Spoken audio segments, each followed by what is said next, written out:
Good morning all of you.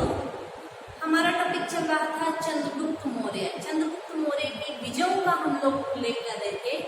तो इस दौरान में हम लोगों ने चंद्रगुप्त की विजयों की शुरुआत के बारे में पढ़ा। इसने सबसे पहले पंजाब को जीता, उसके बाद चंद्रगुप्त ने मगध को विजय किया और उसके पश्चात हम लोग पढ़ रहे थे चंद्रगुप्त का यूनानी शासक सेल्यूकस निकेटर के साथ युद्ध, जिसके चंद्रगुप्त और सेल्यूकस निकेटर का ये युद्ध हुआ था 305 ईसा पूर्व में।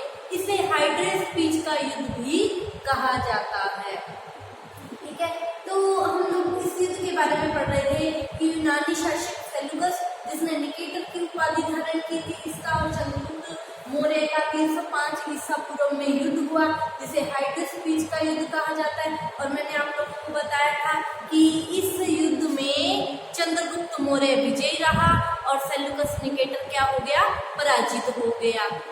और इसके पश्चात क्या हो गया, इन दोनों के बीच में एक संधि हो गई। सेल्यूकस निकेटर को चंद्रगुप्त मौर्य के साथ संधि करने के लिए विवश होना पड़ा। ठीक है, तो इन दोनों के बीच में एक संधि हो गई और इस संधि की क्या शर्तें थी कि सेल्यूकस निकेटर ने पराजित हो गया था। सेल्यूकस निकेटर ने चंद्रगुप्त मौर्य को वर्तमान में जो काबुल, कंधार, पिलोजिस्तान, ये इराक, ये जो प्रदेश थे चंद्रगुप्त मौर्य को दे दिए। ये तो पहली संधि की शर्त थी। और दूसरी शर्त ये थी कि ये तो पहला काम हुआ कि चंद्रगुप्त मौर्य विजयी हो गया था, सेल्यूकस निकेटर पराजित हो गया। तो पराजित हुआ तो उसने युद्ध हर जाने के रूप में वर्तमान के काबुल, कंधार, इराक और पिलोजिस्तान के प्रदेश चंद्रगुप्त को दे दिए। और दूसरा ये हुआ कि सेल्यूकस निकेटर ने अपनी पुत्री हेलेना का विवाह चंद्रगुप्त के साथ कर दिया। ठीक है, चंद्रगुप्त मौर्य के साथ किसका विवाह हो गया, सेल्यूकस निकेटर की बेटी का विवाह चंद्रगुप्त मौर्य के साथ हो गया। इस बेटी का नाम था हेलेना। हेलेना का विवाह चंद्रगुप्त मौर्य के साथ हो गया। ठीक है, अब जो आगे हुआ कि सेल्यूकस निकेटर ने, दोनों के बीच में संधि हो गई, समझौता हो गया। तो सेल्यूकस निकेटर ने का एक राजदूत चंद्रगुप्त मौर्य के दरबार में रहा, जिसका नाम था मेगास्थनीज। सुन रखा होगा आप लोगों ने नाम, मेगास्थनीज। सेल्यूकस निकेटर के राजदूत के रूप में ये चंद्रगुप्त मौर्य के दरबार में रहा। और कई बार छोटा क्वेश्चन भी पूछ लिया जाता है कि मेगास्थनीज कौन था। सेल्यूकस निकेटर का राजदूत था और जो चंद्रगुप्त मौर्य के दरबार में रहा। चंद्रगुप्त मौर्य के दरबार में रहा, इसने भारत में जो देखा उसका वर्णन किया। इसने किताब लिखी थी इंडिका। इंडिका पे भी कई बार छोटा क्वेश्चन पूछ लिया जाता है, इंडिका।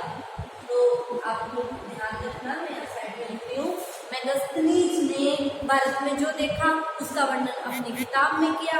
उस किताब का नाम था इंडिका, जो वर्तमान में क्या हो चुकी है, लुप्त हो चुकी है।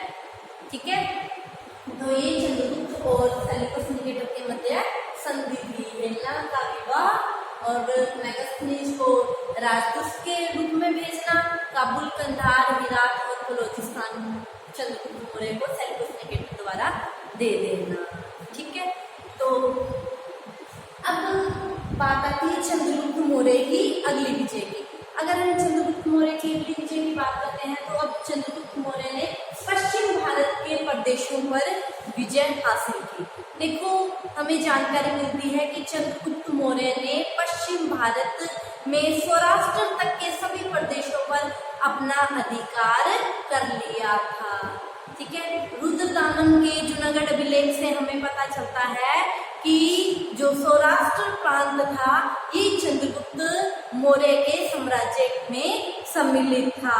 और चंद्रगुप्त मौर्य ने क्या किया था, ये जो सौराष्ट्र का प्रांत था, यहाँ का जो गवर्नर नियुक्त किया था पुष्यगुप्त को। यहाँ का गवर्नर पुष्यगुप्त वैश्य को यहाँ का गवर्नर नियुक्त किया। और इसी पुष्यगुप्त वैश्य ने यहाँ पर सुप्रसिद्ध सुदर्शन झील का निर्माण करवाया था। तो सौराष्ट्र प्रांत सुदर्शन झील के निर्माण से हमें ये पता चलता है कि सौराष्ट्र के प्रदेश पर चंद्रगुप्त मौर्य का अधिकार था। ये जानकारी हमें कहाँ से मिलती है? रुद्रदामन के जूनागढ़ विलेख से भी हमें ये जानकारी मिलती है कि सौराष्ट्र का प्रांत चंद्रगुप्त मौर्य के साम्राज्य में सम्मिलित था।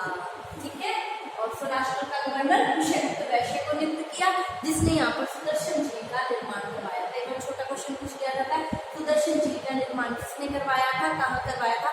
सौराष्ट्र प्रांत में चंद्रगुप्त मौर्य के गवर्नर पुष्यगुप्त वैश्य द्वारा करवाया गया था। ठीक है, अब अगली बात आती है चंद्रगुप्त के दक्षिण भारत के प्रदेशों पर भी अधिकार। देखो, ऐसा प्रतीत होता है कि विंध्याचल के पार के जो दक्षिण भारत के प्रदेश थे, उस भारत के जो प्रदेश थे उन पर भी चंद्रगुप्त मौर्य के का अधिकार हो गया था। देखो, अगर हम चंद्रगुप्त मौर्य के दक्षिण विजय के बारे में बात करते हैं तो इसके बारे में हमें पर्याप्त जानकारी नहीं मिलती है। अशोक के अभिलेख सिप्रू से हमें ये पता चलता है कि मैसूर तक का जो प्रदेश था वो चंद्रगुप्त के अधिकार में था। अगर दक्षिण भारत में मैसूर में चंद्रगुप्त मौर्य का अधिकार था। ठीक है, अब अगर हम इसके पूरे साम्राज्य विस्तार की बात करते हैं, किसका? चंद्रगुप्त मौर्य का साम्राज्य कहाँ से कहाँ तक फैला हुआ था, तो देखिए, अगर हम उत्तर में चंद्रगुप्त मौर्य के साम्राज्य विस्तार की बात करते हैं तो उत्तर में हम देखते हैं तो उत्तर में कश्मीर से लेके दक्षिण में कर्नाटक तक चंद्रगुप्त का अधिकार था। अगर हम उत्तर पश्चिम में बात करते हैं तो उत्तर पश्चिम में अफगानिस्तान से लेके पूर्व में बंगाल तक चंद्रगुप्त का साम्राज्य विस्तृत था, फैला हुआ था। इसके साम्राज्य में अफगानिस्तान, पंजाब, सिंध, मगध, मालवा, गुजरात, बंगाल और दक्षिण भारत में मैसूर तक का भूभाग सम्मिलित था। ठीक है, और चंद्रगुप्त का ये जो विशाल साम्राज्य था, इस विशाल साम्राज्य की राजधानी थी पाटलिपुत्र। ठीक है, पाटलिपुत्र। तो कई बार छोटा क्वेश्चन आ जाता है कि चंद्रगुप्त के साम्राज्य की राजधानी का क्या नाम था? चंद्रगुप्त के साम्राज्य की राजधानी कौन सी थी? तो पाटलिपुत्र चंद्रगुप्त मौर्य के साम्राज्य की राजधानी थी। ठीक है, अब बात आती है चंद्रगुप्त मौर्य की मृत्यु या अंतिम समय की। तो देखो, चंद्रगुप्त मौर्य ने क्या किया था? 24 वर्ष तक शासन किया था। ठीक है, जैन साहित्य से हमें जानकारी, वैसे तो ये ब्राह्मण धर्म का पोषक था क्योंकि कौटिल्य के साथ इसकी मित्रता थी और कौटिल्य एक ब्राह्मण था, तो ये भी क्या है, प्रारंभ में ब्राह्मण धर्म से संबंध रखता था। लेकिन जैन साहित्य से हमें जानकारी मिलती है कि चंद्रगुप्त मौर्य ने अपने जीवन के अंतिम वर्षों में ये क्या हो गया था, जैन धर्म का अनुयायी बन गया, मतलब इसने जैन धर्म अपना लिया। ठीक है, और इसी जैन धर्म के प्रभाव में आके इसने अपने जीवन के अंतिम क्षणों में क्या कर दिया, सिंहासन का त्याग कर दिया। और सिंहासन का त्याग कर दिया जैन मुनि, यहाँ पे नाम लिख रही हूँ मैं, जैन मुनि भद्रभाव,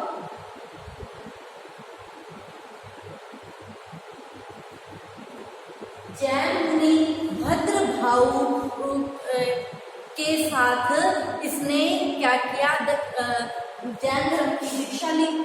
जैन मुनि भद्रभाव से इसने जैन धर्म की दीक्षा ली और अपने जीवन के अंतिम वर्षों में सियासत का त्याग कर दिया, जैन धर्म की दीक्षा ली और जैन मुनि भद्रभाव से इसने संपर्क किया और ये कहाँ चला गया, अपना सब कुछ राज सियासत सब कुछ छोड़कर दक्षिण भारत चला गया। और दक्षिण भारत में इसने 298 ईसा पूर्व में उपवास द्वारा दक्षिण भारत में मैसूर में जगह है श्रवणबेलगोला, श्रवणबेलगोला जाकर इसने उपवास द्वारा अपने शरीर का त्याग कर दिया। ठीक है, जैन धर्म में संलेखना मतलब उपवास द्वारा शरीर के त्याग का वर्णन मिलता है और इसने इसी जैन परंपरा के उपवास या संलेखना द्वारा दक्षिण भारत में मैसूर में श्रवण बेलगोला में क्या किया, 298 ईसा पूर्व में अपने शरीर का त्याग कर दिया। ठीक है, तो हम लोगों ने इसकी मृत्यु के बारे में पढ़ा। ठीक है, अगर हम इसका निष्कर्ष निचोड़ निकालते हैं तो हम कह सकते हैं कि चंद्रगुप्त की जो गिनती है, ये जो गणना है, भारत के महान और सफल शासकों में की जाती है। ठीक है, ये पहला ऐसा महान सम्राट था भारत का जिसने भारत में राजनीतिक एकता स्थापित की, अपना एक विशाल साम्राज्य स्थापित किया। इस दृष्टि से ये एक महान राष्ट्र निर्माता थे। ठीक है, तो ये थे आपके चंद्रगुप्त मौर्य। तो आप इसका स्क्रीनशॉट ले लीजिए। आज की क्लास में इतना ही, कल मिलते हैं, आप इसका स्क्रीनशॉट ले लीजिए।